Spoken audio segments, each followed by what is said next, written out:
Hello friends, welcome to Himalaya education scope. Friends, आज हम यहाँ पे अध्ययन करेंगे उत्तराखंड का भूगोल। और उत्तराखंड का भूगोल में अध्ययन करेंगे भौतिक, सांस्कृतिक एवं आर्थिक परिदृश्य का भौगोलिक विश्लेषण। ये जो बुक है फ्रेंड्स, ये आपके जो है उत्तराखंड के भूगोल भूगोल के लिए महत्वपूर्ण है। इसमें आपका जो है जियोग्राफिकल एनालिसिस और फिजिकल, कल्चरल और इकोनॉमिक सिनेरियो आपको पता चलेगा। सबसे पहले यहाँ पे आप ये जो बुक है, ये आपकी जो है डॉक्टर एस सी खरकवाल की बुक है।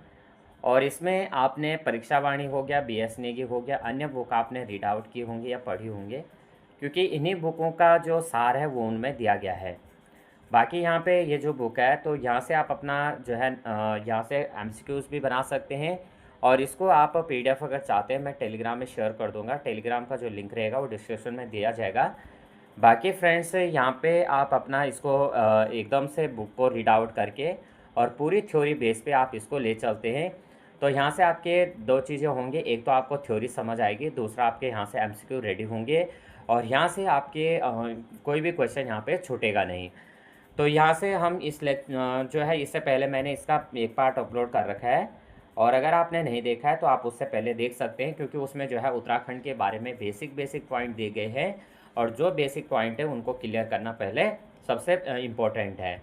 तो यहाँ पे सबसे पहले हम चलते हैं इस चैप्टर में। पहला जो पेज रहेगा, तो कुछ इस तरह से यहाँ पे आज हम है एक देखेंगे भूगर्भिक संरचना, भूकंप एवं ज्वालामुखी प्रक्रियाएं, यानी geological structure, earthquake and volcano process. तो इसमें सबसे पहले क्या है कि जो यहाँ पे एक एक पॉइंट को लेके चलेंगे, और जिस हिसाब से इसमें अगर आप लोग यहाँ पे इसको रिव्यू देते हैं, या अगर आप चाहते हैं इस तरह से इस बुक को यहाँ पे आगे कंटिन्यू रखना, तो मैं इस बुक को जो है यहाँ पे पूरी लेके यहाँ पे आऊँगा। तो आज हम यहाँ पे इस बुक को जो पूरा चैप्टर है, इसमें जो है हाफ आज करेंगे, और नेक्स्ट वीडियो में मैं हाफ लेके आऊँगा। तो सबसे पहले हम देखेंगे इसमें, तो भौगोलिक संरचना, भूकंप एवं ज्वालामुखी प्रक्रियाएं। तो हिमालय प्रदेश विश्व के नवीनतम वलित श्रृंखलाओं वाले भूभागों में प्रमुख स्थान रखता है। हिमालय प्रदेश विश्व के नवीनतम का मतलब क्या हो गया, नए नए वलित श्रृंखलाओं वाले भूभागों में प्रमुख स्थान रखता है। वास्तव में हिमालय का अधिकांश भाग टर्शियरी युग यानी तृतीय कल्प में निर्मित हुआ है। कब हुआ? जो हिमालय का अधिकांश भाग है वो कब हुआ था? टर्शियरी युग में, यानी तृतीय कल्प में निर्मित हुआ। दूसरे शब्दों में, इसके अधिकांश भूस्थल यानी प्लीस्टोसीन युग के बाद बने हुए हैं। इसलिए हिमालय को विश्व की सबसे युवा पर्वत श्रृंखला यानी youngest mountain chain of the world कहा जाता है। इसका अर्थ है कि यह जो पर्वतीय क्षेत्र है, विश्व के सबसे कमजोर एवं अस्थिर भूखंडों में से एक है। भौगर्भिक अस्थिरता के कारण इस क्षेत्र में निर्मित स्थलाकृतियां निरंतर बनती हैं और बिगड़ती रहती हैं। इसलिए इस क्षेत्र की धरातलीय विशेषताओं को समझने से पूर्व जो है इस क्षेत्र के उद्भव एवं भौगोलिक इतिहास पर दृष्टिपात करना अति आवश्यक है। आगे देखेंगे, पृथ्वी के लगभग 12 करोड़ वर्ष पूर्व के इतिहास से ज्ञात हुआ कि जहां आज हिमालय पर्वतमालाएं स्थित हैं, वहां पर एक विशाल टैथिस नामक सागर था। क्या था? टैथिस नामक सागर था। पृथ्वी के लगभग कितने 12 करोड़ वर्ष पूर्व के इतिहास से क्या चलता है, पता चलता है कि जहाँ पे आज क्या है, हिमालय पर्वत है, वहाँ पे पहले किस नाम का सागर था? वो था टैथिस नामक सागर, जिसके उत्तर एवं दक्षिण में क्रमशः अंगारा लैंड और गोंडवाना लैंड नामक कठोर स्थल पिंड यानी लैंड मासेस स्थित थे। क्या थे? जो टैथिस सागर, यानी पहले जो क्या किस नाम से जाना जाता था? पहले जाना जाता था टैथिस सागर के नाम से, जिसके उत्तर में क्या था? उत्तर और दक्षिण में, उत्तर में था अंगारा लैंड और दक्षिण में क्या था आपका? गोंडवाना लैंड।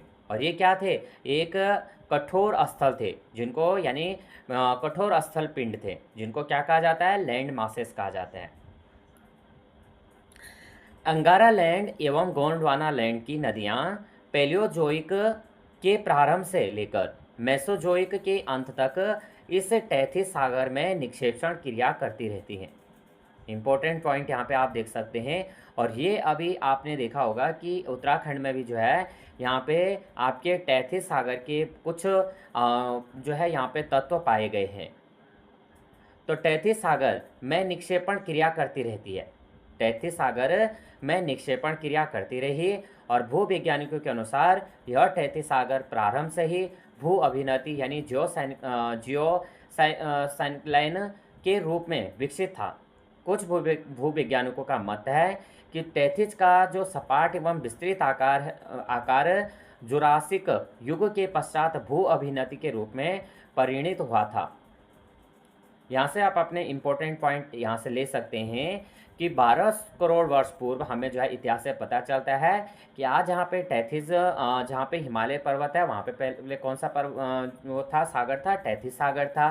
टैथिस सागर के जो उत्तर में था अंगारा लैंड था और दक्षिण में क्या था, गोंडवाना लैंड नामक कठोर स्थल पिंड थे जिनको हम लैंड मासेस कहते हैं।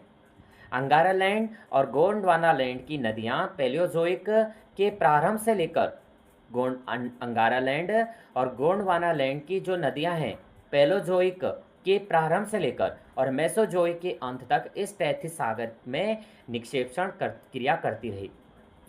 भूवैज्ञानिकों के अनुसार जो टैथिस सागर प्रारंभ से क्या है, भू अभिनति के रूप में विकसित था। और कुछ भूवैज्ञानिकों का मत है कि जो टैथिस सागर है, जो टैथिस का मत है कि टैथिस का जो सपाट एवं विस्तृत आकार है वो जुरासिक युग के पश्चात भू अभिनति के रूप में परिणित हुआ था। सागर के मध्य भाग में निम्नावलन क्या है, निम्नावलन यानी डाउन वार्पिंग की क्रिया के फलस्वरूप इसमें अवसादों की मोटी परतें जमा होती हैं। इस प्रकार मेसोजोइक युग के अंतिम समय में निम्नावलन की प्रक्रिया रुक जाने तथा अनवरत अवसादों के जमा होते रहने और सागर के दोनों पार्श्वों के कठोर भूभागों में संचलन की क्रिया के फलस्वरूप अवसादों में जो है सिकुड़ने एवं वलित रूप से उठने की क्रिया से ही हिमालय पर्वतों का यहाँ पे उत्थान प्रारंभ होने लगा। इस टर्शरी युग के प्रारंभ में ही संपूर्ण मुख्य टैथिस बेसिन का भाग एक ऊंचा भूभाग बन चुका था। इस संदर्भ में ये उल्लेख करना आवश्यक है कि हिमालय पर्वतीय प्रदेश का संपूर्ण भूभाग एक ही समय में ऊपर नहीं उठा, बल्कि उत्तरी भूभाग के उठने के फलस्वरूप दक्षिणी भाग में नवीन बेसिनों का निर्माण तथा उन पर अवसादीकरण की क्रिया होती गई। नवीन उत्थित भूमि पर नदियों का आविर्भाव होने तथा उनके द्वारा लाए गए अवसादों की मोटी तहें पुनः जमा होती गई और धीरे धीरे योसीन सागर दक्षिण पश्चिम में अरब सागर की ओर खिसकता गया और अंततः इसका जो अस्तित्व था वो समाप्त हो गया और हिमालय की भौमिकीय बनावट में क्रीटेशियस युग के अंत एवं योसीन युग के प्रारद्वीप भारत में विशाल लावा उद्भेदन का पूर्ण प्रभाव देखा जा सकता है। भूगर्भ शास्त्रियों के एक समुदाय की अवधारणा के अनुसार लघु हिमालय के अधिकांश भागों में प्रायः द्वीपीय भारत के सदृश चट्टानें पाई जाती हैं और उनके तर्कानुसार टैथिस सागर मुख्य केंद्रीय उत्क्रम यानी मेन सेंट्रल थ्रस्ट से उत्तर की ओर ही सीमित रहा होगा। टैथिस में निक्षेपित अवसादों के साथ ही तीव्र भूक्रांतियों के कारण समीपवर्ती भूभागों में भी उत्थान की क्रिया हुई होगी और इस प्रकार हिमालय का जो वास्तविक उत्थान काल यानी ओलिगोशीन से लेकर अंतिम प्लिस्टोसीन लास्ट प्लिस्टोसीन युग तक माना जाता है। दूसरे शब्दों में हिमालय के उत्थान में लगभग 3 से 4 करोड़ वर्ष तक का समय लगा होगा। हिमालय की उत्पत्ति के संबंध में यहाँ पे जो ऊपर हमने तथ्य पढ़े हैं इनको ध्यान में रखते हुए इस क्षेत्र की जो भूगर्भीय संरचना है इन पर प्रकाश डाला जा सकता है और संरचना की दृष्टि से पूर्व से पश्चिम तक का विस्तृत हिमालय प्रदेश को दक्षिण से और उत्तर 4 समानांतर संरचनात्मक भागों यानी स्ट्रेटेजिक ग्राफिक जोन्स में विभाजित किया जा सकता है। सबसे पहले शिवालिक क्षेत्र, उसके बाद लघु हिमालय क्षेत्र और नेक्स्ट है मध्यवर्ती रवेदार चट्टान का क्षेत्र और चौथे नंबर पे है टैथिस हिमालय क्षेत्र। आप देखेंगे सबसे पहले शिवालिक क्षेत्र यानी शिवालिक जोन। तो शिवालिक क्षेत्र में देखेंगे गंगा यमुना के बृहद मैदान के उत्तर में स्थित इस शिवालिक क्षेत्र में मुख्य रूप से टर्शरी बालू पत्थर एवं शैल की चट्टानों से निर्मित पदार्थ पाए जाते हैं जो शेष 3 संरचनात्मक भागों की अपेक्षा अधिक नवीन है। शिवालिक क्षेत्र गंगा यमुना के बृहद मैदान के उत्तर में स्थित इस शिवालिक क्षेत्र में मुख्य रूप से टर्शरी बालू पत्थर और सेल की चट्टानों निर्मित पदार्थ पाए जाते हैं, जो शेष 3 संरचनात्मक भागों की अपेक्षा अधिक नवीन है। बालू पत्थर, सिल्ट, क्ले की क्रमबद्ध चट्टानों से युक्त इस क्षेत्र की चट्टानों को शिवालिक ग्रुप की चट्टान भी कहा जाता है। क्या है?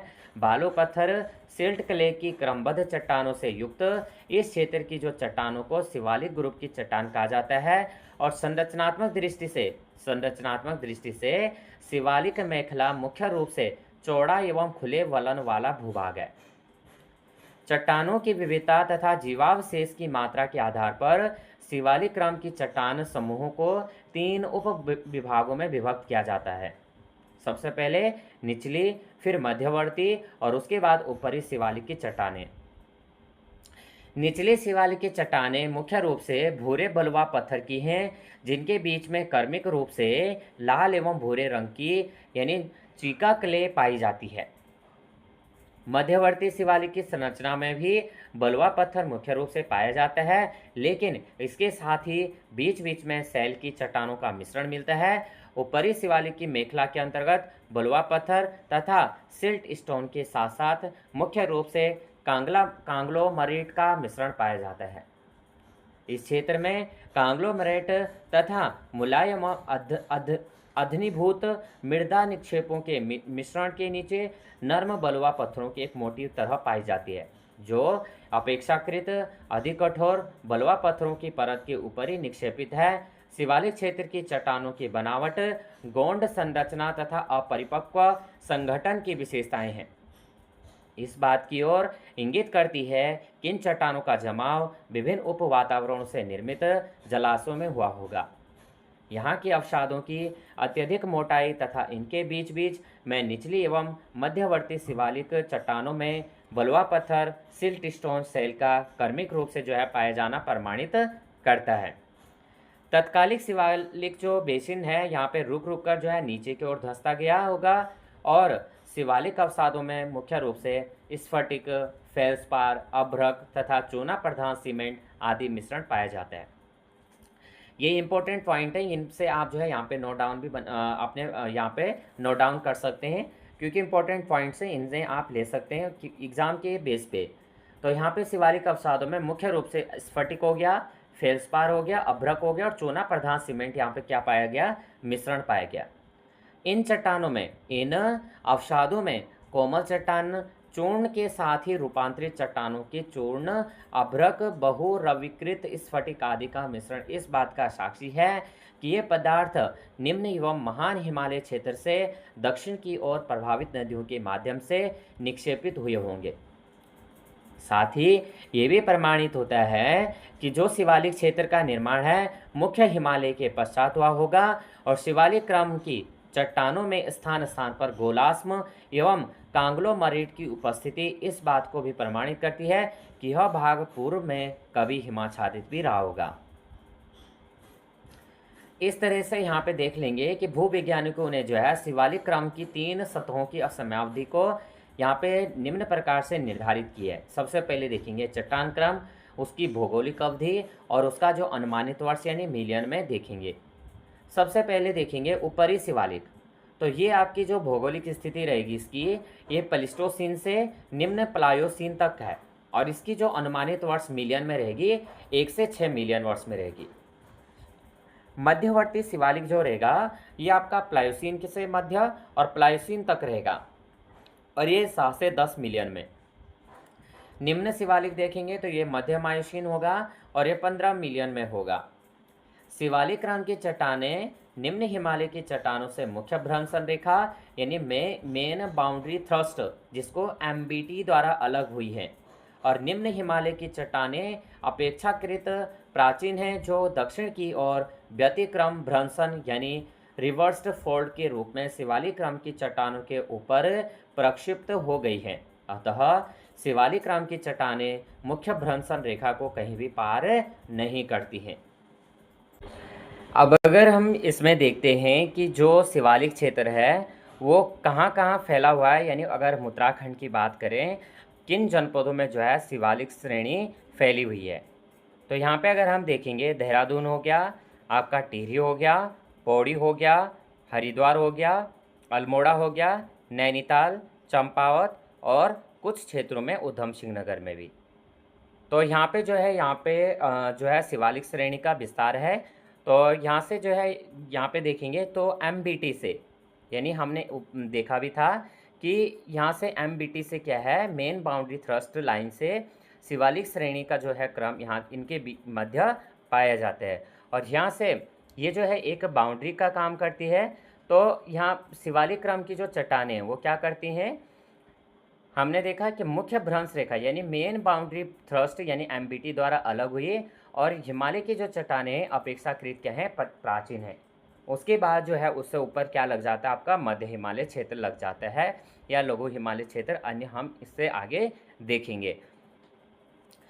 उसके बाद यहाँ पे अगर हम देखेंगे तो ये हो जाएगा हमारा लघु हिमालय क्षेत्र। क्या हो जाएगा, लघु हिमालय क्षेत्र हो जाएगा। तो लघु हिमालय क्षेत्र यानी जिसको हम कहते हैं लोअर और लेजर हिमालय जोन, दक्षिण में मुख्य भ्रंशन रेखा एमबीटी से, उत्तर में मुख्य केंद्रीय भ्रंशन रेखा यानी मेन सेंट्रल थ्रस्ट और एमसीटी के मध्य के हिमालयी भाग को लघु हिमालय क्षेत्र कहा जाता है। शिवालिक क्षेत्र की तुलना में लघु हिमालय क्षेत्र की चट्टानें खनिज मिश्रण, संगठन तथा अवधि आदि दृष्टि से अधिक भिन्न है। मुख्य रूप से इयोसीन युग की चट्टानों से युक्त इस भाग की भूगर्भिक संरचना अधिक जटिल है, क्योंकि यहाँ की चट्टानों में पारस्परिक संचलन की प्रक्रिया अधिक हुई है। अतः कई स्थानों पर बृहद छेप सीटें, जिन्हें नेप खंड अथवा नेप सीट यानी नेप जोन और सीट भी कहा जाता है, या इसे हम कहते हैं पाए जाते हैं। यह नेप सीट कहीं कहीं पर तो कई कई किलोमीटर तक संचालित होकर अपने से नवीन चट्टानों के ऊपर चढ़ गई है, और कभी कभी अपर्दन के परिणाम स्वरूप ये चट्टानें जो है सतह पर दिखने लगती हैं। इस प्रकार के संरचनात्मक स्थलों को संरचनात्मक खिड़की यानी स्ट्रक्चरल विंडो भी कहा जाता है।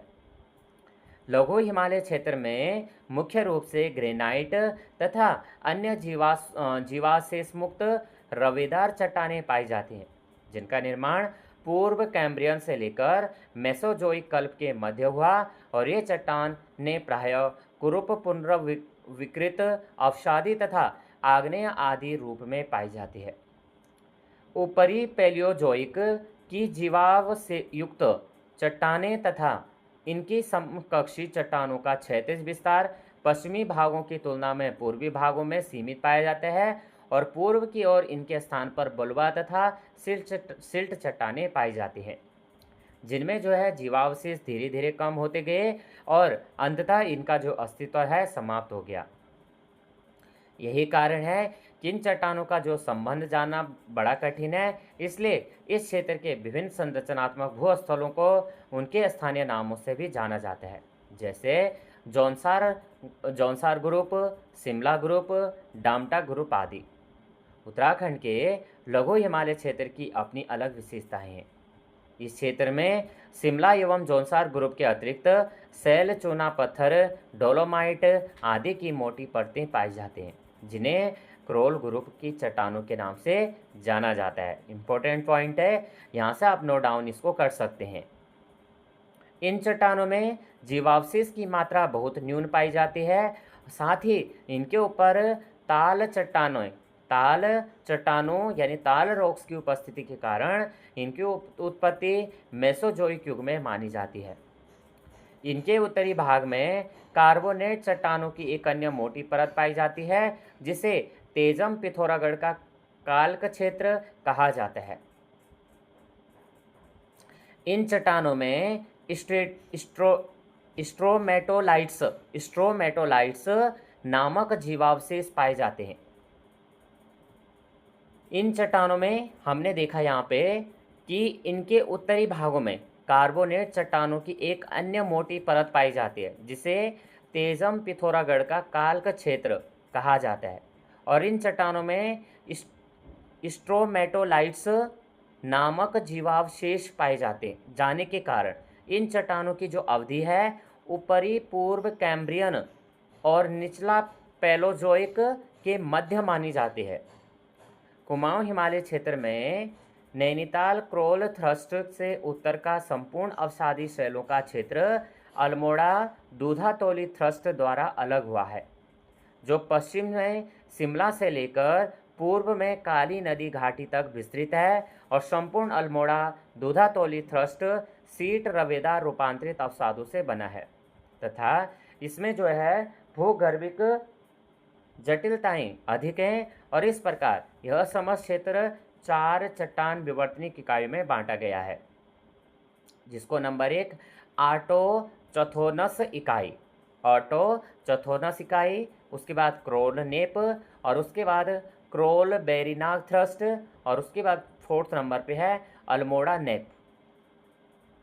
नेक्स्ट हम यहाँ पे देखेंगे मध्यवर्ती रवेदार चट्टानों का क्षेत्र। तो इसमें जो है सेंट्रल क्रिस्टलाइन जोन देखेंगे तो लघु हिमालय के उत्तर में स्थित चट्टान समूह को रवेदार चट्टान क्षेत्र कहा जाता है। मुख्य हिमालय के लगभग भाग में स्थित होने के कारण इसे मध्यवर्ती क्षेत्र भी कहा जाता है।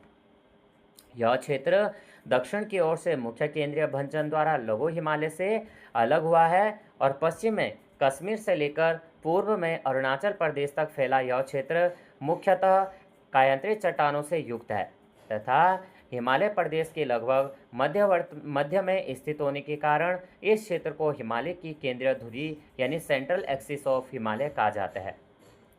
हिमालय के इस क्षेत्र में मुख्य रूप से पूर्व कैम्ब्रियन यानी प्री कैम्ब्रियन तथा पैलियोजोइक युग की अवसादी तथा कायांतरित चट्टानें पाई जाती हैं तथा उनके मध्य अंतर्भेदी आग्नेय चट्टानें परिलक्षित होती हैं, जो वहाँ की चट्टानों से भिन्न समय की हैं।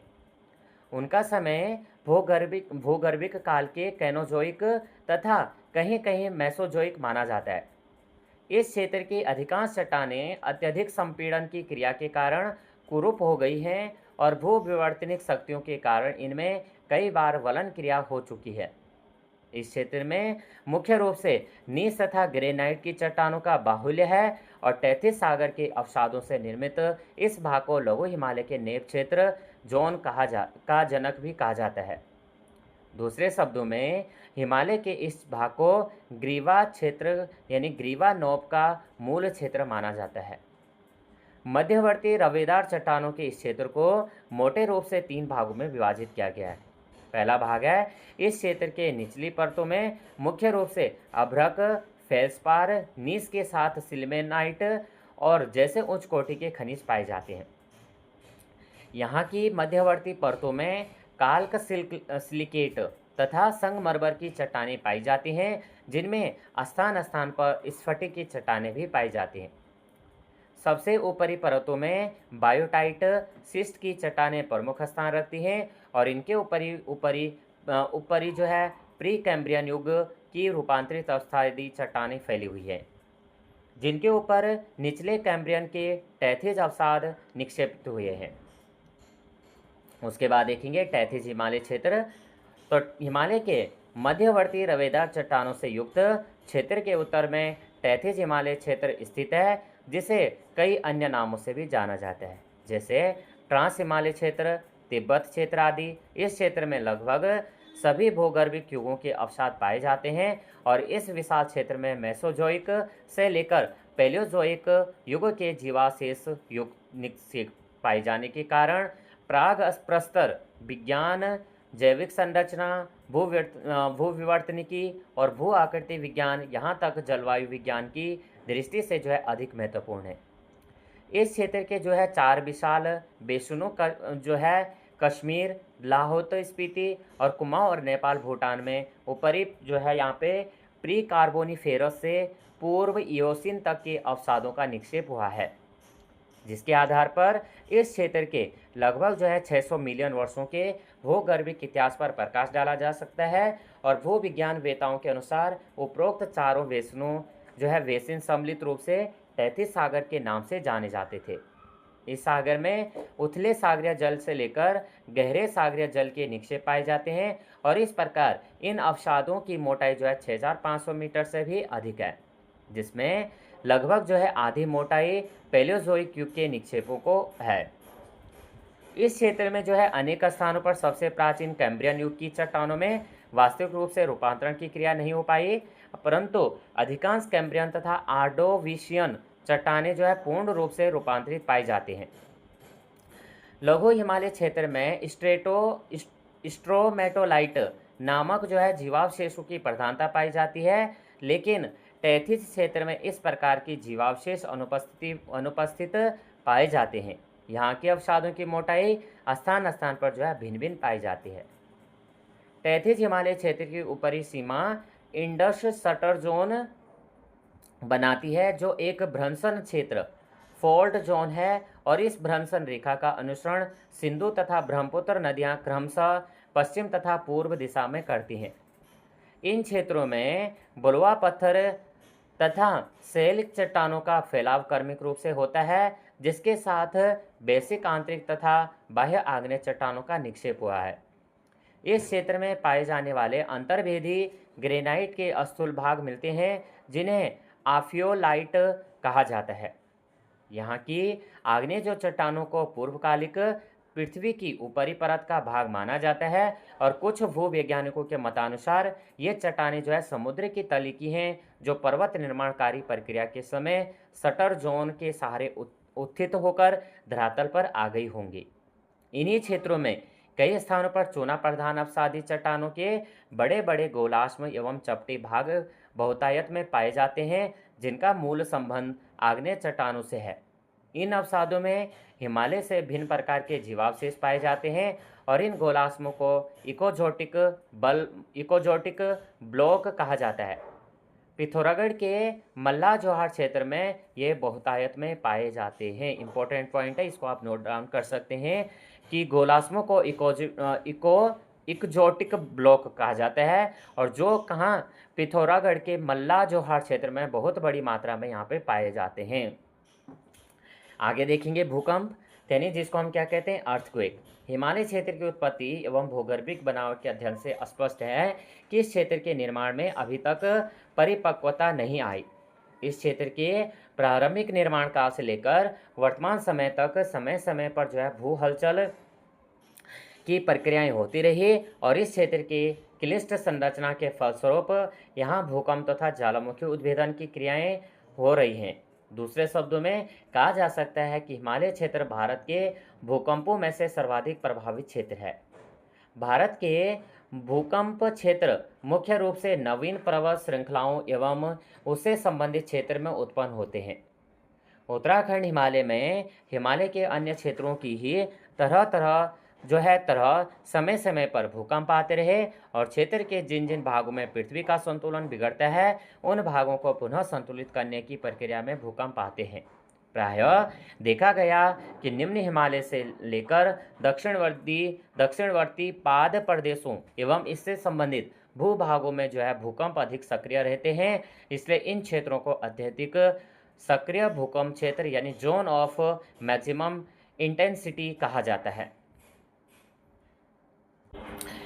नेक्स्ट है यहाँ पे उत्तराखंड हिमालय में यद्यपि पूर्वकालिक भूगर्भिक इतिहास में अनेक बार भूकंप आते रहे, लेकिन उनकी जो तीव्रता तथा अन्य प्रभावों की प्रमाणित जानकारी नहीं है, परंतु संदर्भ में सबसे पहले 8 सितंबर 1803 की रात्रि 8 सितंबर 1803 की रात्रि जो है 1:30 जो है गढ़वाल कुमाऊं क्षेत्र में आए भूकंप को रिक्टर स्केल के अंतर्गत 8 के लगभग मापा गया था। इंपॉर्टेंट पॉइंट है, यहाँ से आप अपना ये पॉइंट बना सकते हैं कि गढ़वाल कुमाऊं में 8 सितंबर 1803 को जो है रात की 1:30 बजे भूकंप आया था, जिसको रिक्टर स्केल में 8 के लगभग मापा गया था, और इसमें अकेले उत्तरकाशी शहर में ही लगभग 300 लोग मरे थे।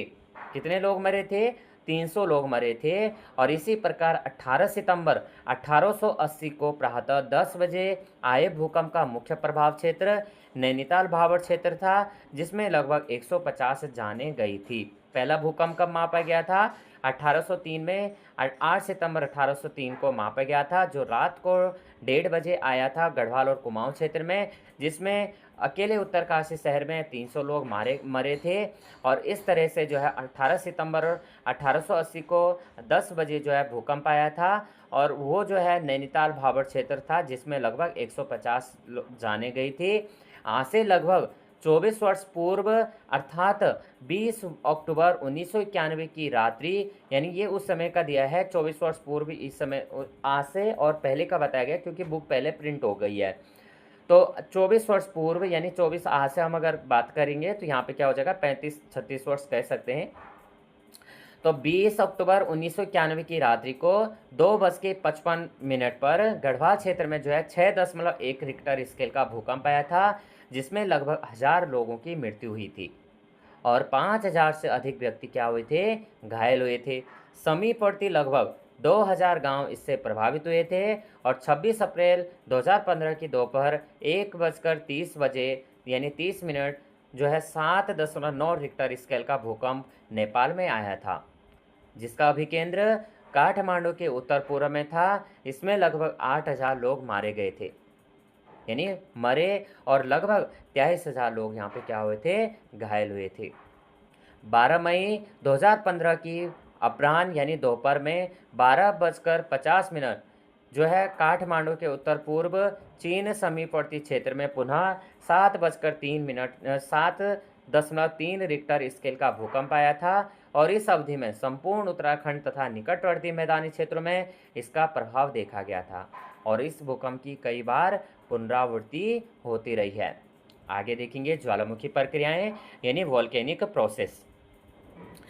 यद्यपि हिमालय क्षेत्र में वर्तमान समय में कोई भी जागृत ज्वालामुखी नहीं है, तथापि इस क्षेत्र के भूगर्भिक बनावट एवं इतिहास से स्पष्ट होता है कि यहाँ ज्वालामुखी के उद्गार अवश्य होते रहे होंगे। इसका प्रत्यक्ष प्रमाण हिमालय के अनेक भागों में लावा युक्त चट्टानों की उपस्थिति है। गढ़वाल कुमाऊं के उच्च आंतरिक भागों एवं लघु हिमालय में लोभा यानी जिसको लोहबा, नैनीताल, भवाली, भीमताल आदि की भूमिकी बनावट एवं संरचना से स्पष्ट होता है कि पुराकल्प में इन क्षेत्रों में ज्वालामुखी विस्फोट अवश्य हुए होंगे। पृथ्वी की आंतरिक संरचना से स्पष्ट होता है कि पृथ्वी के गर्भ में स्थित चट्टानों का जो तापमान बाह्य चट्टानों यानी सतह की चट्टानों की तुलना में अधिक है और अत्यधिक दबाव में रहने के कारण इन तप्त चट्टानों को जो है पिघलने का अवसर नहीं मिल पाया, क्योंकि जो ठोस पदार्थ के पिघलने पर उसका जो आयतन है बढ़ जाता है और इस प्रकार पृथ्वी के आंतरिक भागों में उथल पुथल होने के साथ साथ चट्टानें पिघलने लगती हैं तथा रंध्रों तथा अन्य दरारी भागों में धरातल पर लावा प्रभावित होने लगता है और लावा के उद्भेदन में प्रयुक्त शक्ति तथा लावा की जो रासायनिक विशेषताओं पर निर्भर रहता है कि तरल लावा धरातल पर किस प्रकार प्रभावित होते हैं तथा इसके परिणाम स्वरूप किस प्रकार की जो भू आकृतियाँ बनेगी। तप्त लावा के साथ ही तप्त जल भी सोते के रूप में यानी हॉट स्प्रिंग पृथ्वी से बाहर निकलता है और वास्तव में लावा युक्त क्षेत्रों के संपर्क में आने वाला संचित जल भी गर्म हो जाता है, क्योंकि लावा की जो ऊष्मा है आसपास की जल राशि को भी ऊष्मा प्रदान करती है। उत्तराखंड हिमालय में भी कई स्थानों पर गर्म स्रोत मिलते हैं, जैसे बद्रीनाथ, तपोवन, मदमहेश्वर, गौरीकुंड, कुलसैनी जो चमोली जनपद में, यमुनोत्री और गंगनानी आपके उत्तरकाशी जनपद में है। गढ़वाल हिमालय में स्थित इन प्रमुख गर्म जल स्रोतों के जो है अतिरिक्त कुमाऊं हिमालय के अंतर्गत मुख्य रूप से पिथौरागढ़ जनपद में, जिसको रलाम कुंड, सांडिल्य कुंड, सूर्य कुंड आदि गर्म कुंड अथवा सोते स्थित हैं। तो यहाँ पे फ्रेंड्स हमने जो है आज यहाँ पे ये चैप्टर कंप्लीट हुआ और इसके बाद में इस चैप्टर से संबंधित एमसीक्यू लेके आऊँगा। तो यह यहाँ पे हमारी जो ये बुक थी उत्तराखंड भौतिक सांस्कृतिक एवं आर्थिक परिदृश्य का भौगोलिक विश्लेषण, इससे हमने 2 चैप्टर कंप्लीट कर लिए। इसका जो है यहाँ पे प्लेलिस्ट में बना दूंगा, वहाँ से आप देख सकते हैं। और ये आपका अभी कोई भी एग्ज़ाम है, चाहे आपका यहाँ पे उत्तराखंड में UKSSC एग्ज़ाम कराता है या UKPSC एग्ज़ाम कराता है, उन सभी के लिए इम्पोर्टेंट रहेगा। अगर आप इसी तरह के जो है इसको सार में चाहते हैं तो आप जो है यहाँ पे कमेंट कर सकते हैं। वीडियो कैसे लगी, आपको हेल्पफुल लगी हो तो प्लीज़ वीडियो को लाइक शेयर और सब्सक्राइब करना। जय हिंद, जय भारत।